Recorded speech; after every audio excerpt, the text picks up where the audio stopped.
RV&FJ, plus reviews. Hello friends, and welcome back to RV&FJ. This is episode 9, and our second episode of our Bison Gear special series. Not a sponsor. The FJ Cruiser is getting a Bison Gear side cargo window Molle panel set and an attic shelf.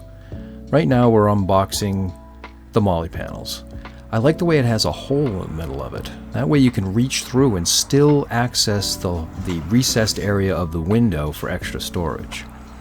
Here's the other side. And now we're going to get to the tools. You're going to need an Allen wrench, 4mm, and a combo wrench. I'm using a 6-sided 10mm. You're also going to need a 10mm socket and ratchet. I'm using a 3/4 inch ratchet with a deep socket, 6-point. I like 6 points so they don't round over my hardware.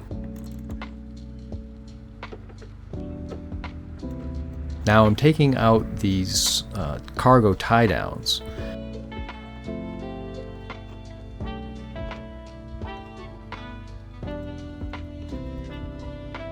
And I'm also up top taking out the coat hook.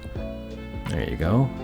Now this took a long time. Unfortunately, since this was from Poland, it didn't come with any instructions. Maybe they have ones that are, I'm not sure what the Polish language is, but maybe they had them in that and they didn't bother sending them because, obviously I can't read them.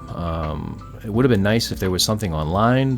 There might have been, but I just couldn't find it because, again, it was mostly in Polish. There was some English, but I couldn't figure out if there was anything. There was no,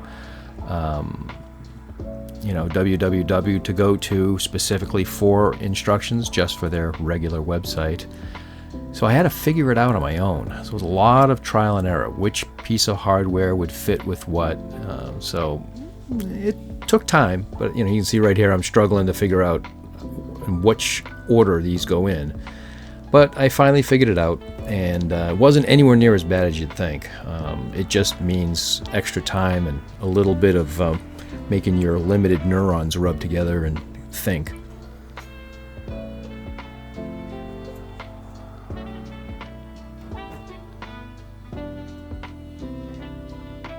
See, that wasn't that bad. And then you see how you can put your hand through there and you got all that room behind it as well. Isn't that great? Alright, so now we're going to unbox the attic shelf.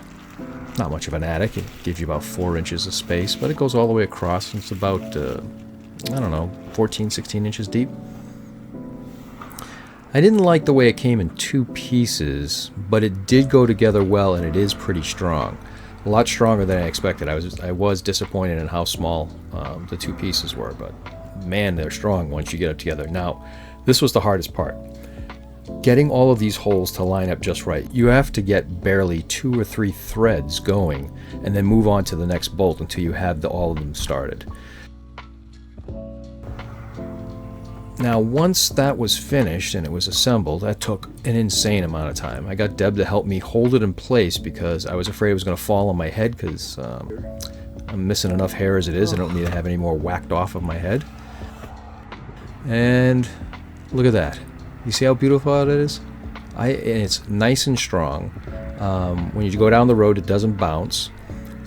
If you have something very heavy, put it to the left or to the right. Don't put it on the center. Man, that looks great. I just love the way it came out. Well, I'll see you guys on the next one of these installations.